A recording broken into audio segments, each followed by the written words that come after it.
Are you looking to refresh your home this summer without the usual fruits or beach themes? Watch how I turn everyday glass waste into stunning DIY decor that brings clean, airy vibes to any space. Hi, I'm Loli, and I'm so glad you are here.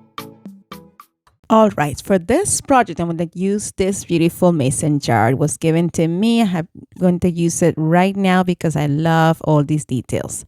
The first thing that I did was clean it up with a wipe, and then I'm going to paint it with 2 coats of Rust-Oleum linen white chalk paint, and then 1 coat of ballet slipper from Waverly. Now we are going to accentuate all of these details. To do that, I'm going to use some of this full card gold metallic paint and this makeup sponge from the Dollar Tree. I love that this I can put on my finger and it gives me more control of where I want to put my paint. And I'm just dabbing onto all those raised areas to bring out the wording and all of the designs on this beautiful jar. There were also some measuring pieces on the sides here, so I'm also adding gold to those.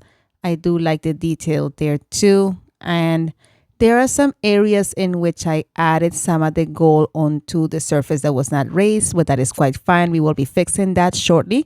Here, I love this design here. So I made sure to give it 2 coats because I wanted to make sure that the detail of the vine and of the grapes and everything showed on this.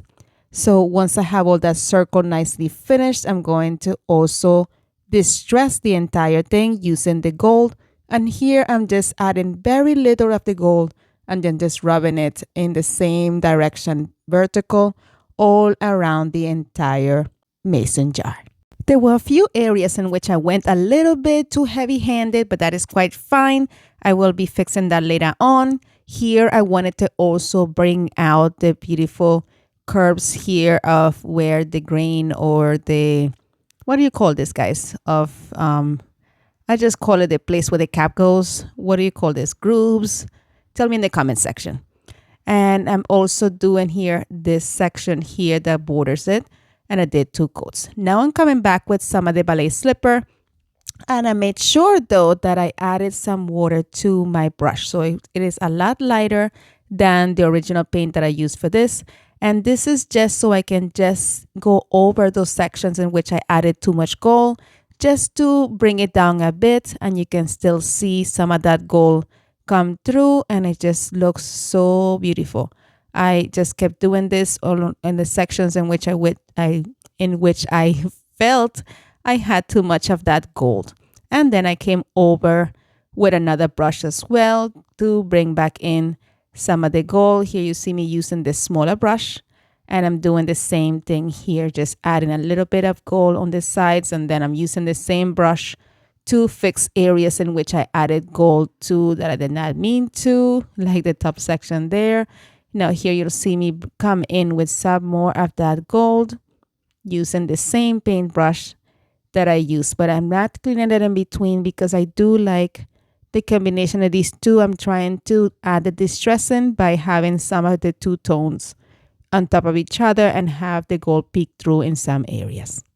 I've kept going back and forth between the gold and the pink until I was happy with the entire combination of it. Here I'm going very lightly over the pink areas and that are looking a little bit too dull for my liking. And this pretty much, I did this throughout the entire piece until I was happy with the distressing.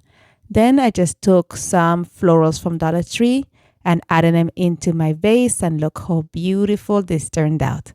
I love it. Let me know in the comment section, what do you think about this one?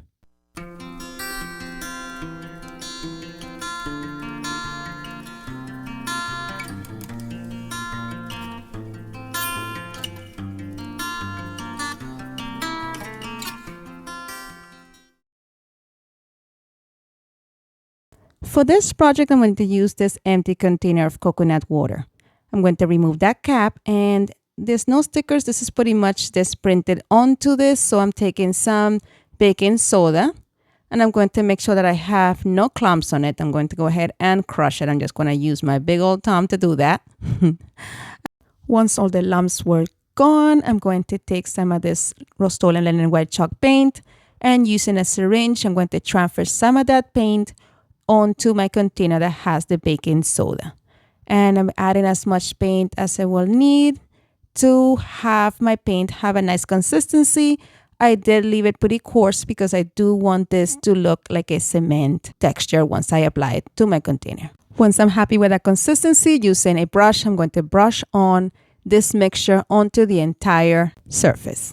Friend, today's video is part of the DIY inspiration, and this month we are doing summer inspirations, and this collaboration is hosted monthly by my friend Katie from Lady Red Crafting, myself Loli from Loli D's Creations, and our guest host this month is Monica from Up All Night DIY.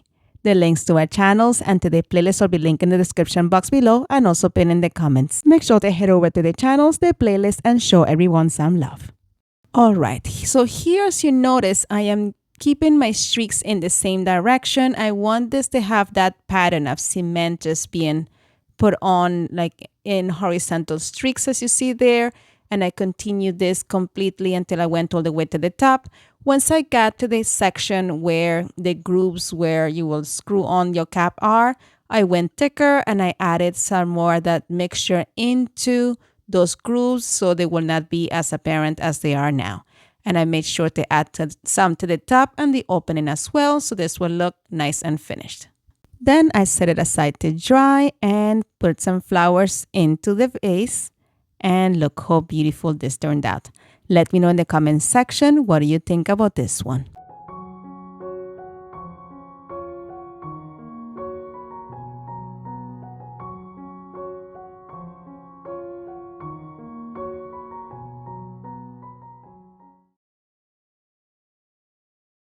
For this project, I'm going to use this empty relish container that I got. I cleaned it nicely and painted it right here on these little ridges with my 4-car black chalk paint. Then I took my white Rust-Oleum linen white chalk paint and I'm adding paint to the unpainted area, trying to not to get into those grooves. I want to keep those black. And I did that until I had about 2 coats of coverage. As you see here, I also painted the top as well. I wasn't happy with the amount of black that I had in the ridges, so I decided to tape it off instead. So I'm going to tape it right at the bottom section of where the ridges start. I'm using that indentation as a guide, so I'm able to position the tape right underneath of those ridges. And I'm going to do the same thing in the top section. But first, I'm going to go ahead that everything is nice and straight here. Here, I decided to go a little bit higher with the black. So I'm going to add black onto that ridge back again because I was not happy with the amount of white that went in there. So here I'm coming in back with it, trying to keep it nice and straight. And the tape is going to allow me to have a nice clean line.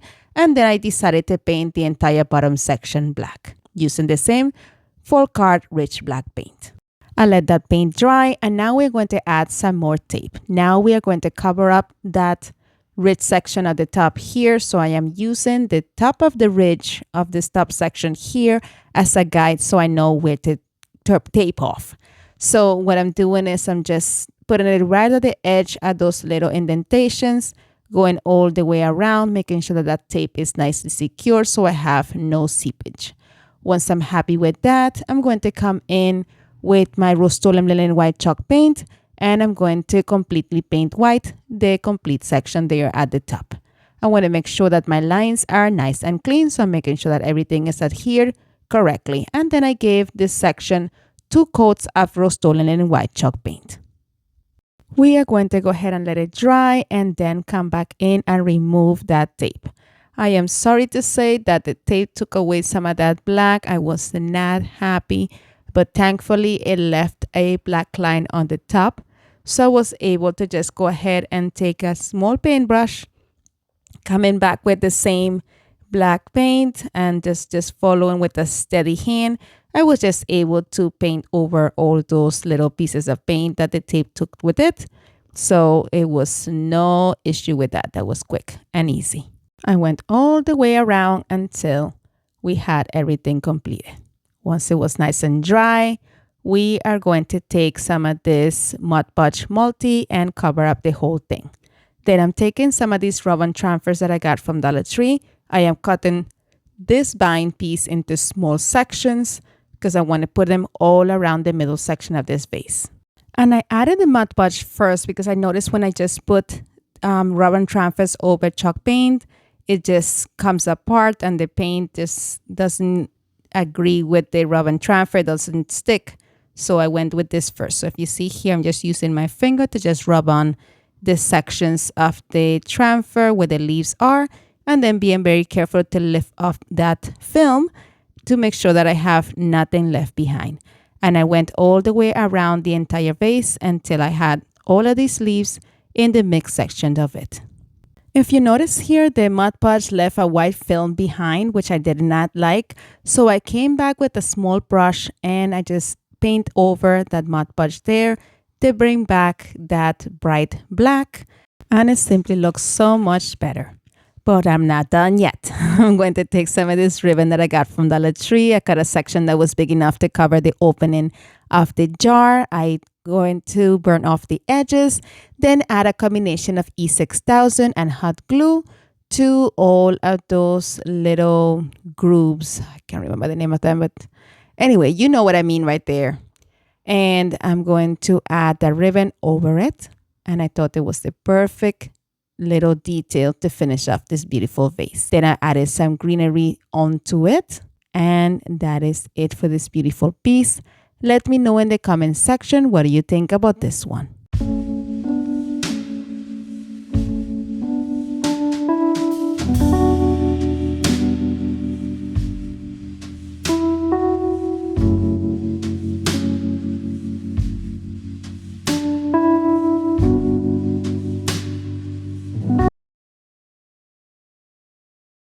All right, so this DIY is going to be a little bit of 3-in-1. First, I'm going to take this bottle that I got from Walmart. This contains some apple cider vinegar.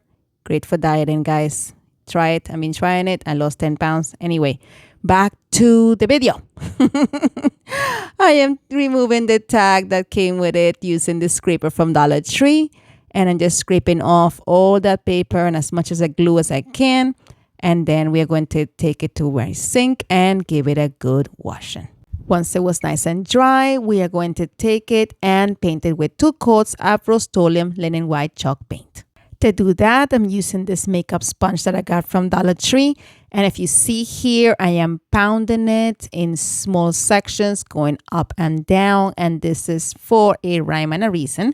I am going for this texture. Even though it is just paint, when you use a texture with chalk paint, you still kind of have that indentation of the texture left behind. So I'm just going up and down, dabbing small sections as I go along, and that's just leaving a small little texture as I go around. It almost looks like, I don't know, like little flowers, like, you know, when you twist a little bit and you get like a little swirl section, kind of looks like that with this. So I went with that and I did it to the entire bottle until I got all the way up to the opening of it and put it aside to dry. Then I took this wine bottle and this Smirnoff ice bottle. Yes, I drank them both. Don't judge me. Anyway, we are going to remove that cork that came with it, and using this scraper from Dollar Tree, this came out so easily. Just went and just glided over that tag until it was completely gone, and then used some glue gun from Dollar Tree and a wipe to remove any of that glue residue. And I did the same thing with a Smirnoff bottle. I washed and dried my bottle, and I'm going to paint it with 2 coats of Rust-Oleum in aged gray. And I'm using the same dauber that I used for the previous one. For this one, instead of going over and just dabbing over it, I am coating the entire bottle using this sponge. And then I'm going to use long strokes all the way down to cover this. I want this to have more of a smooth finish, but I do want it to have some vertical streaks all the way down. Once it was completely covered, I'm going to go ahead and put it to the side to dry and then come in with another coat doing the same process. And once it dried, I painted this Smirnoff bottle black. Friend, if you're still with me, thank you so much. Let me know in the comment section where you're watching from. I'd love to know how far my videos are reaching. And that is it for this beautiful pieces. Here they are with some greenery inside. Let me know in the comment section what you think about this one.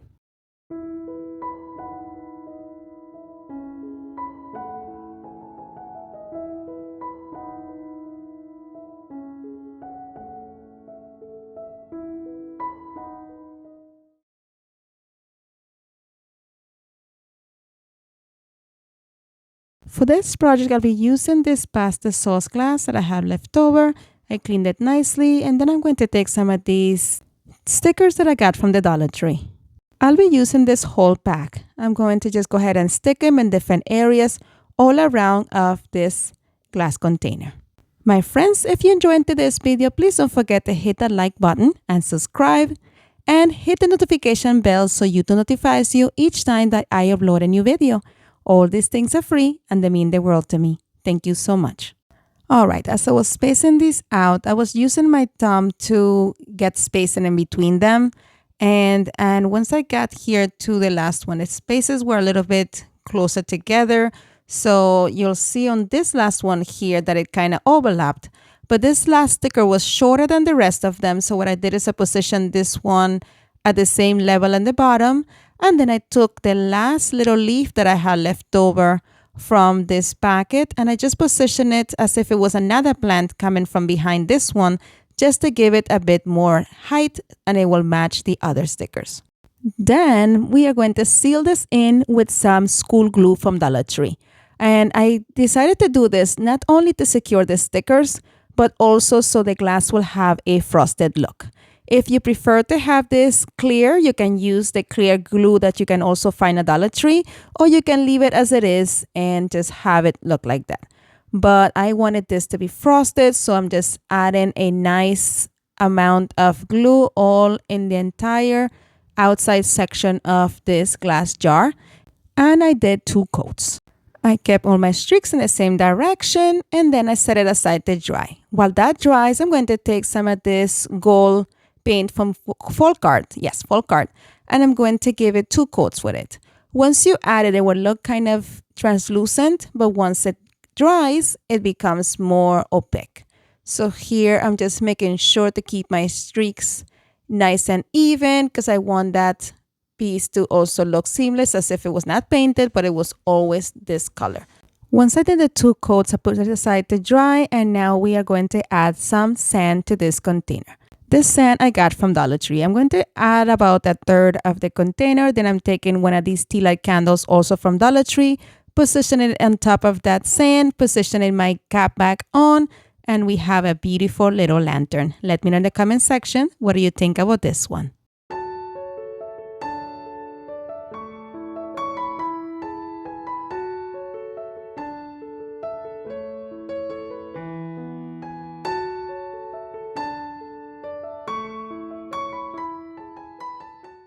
My friend, as always, thank you so much for watching. Be blessed, be a blessing, and craft responsibly. And if you enjoyed today's content, here is some more videos you are sure to enjoy. Thank you again so much for watching. You're amazing. Bye.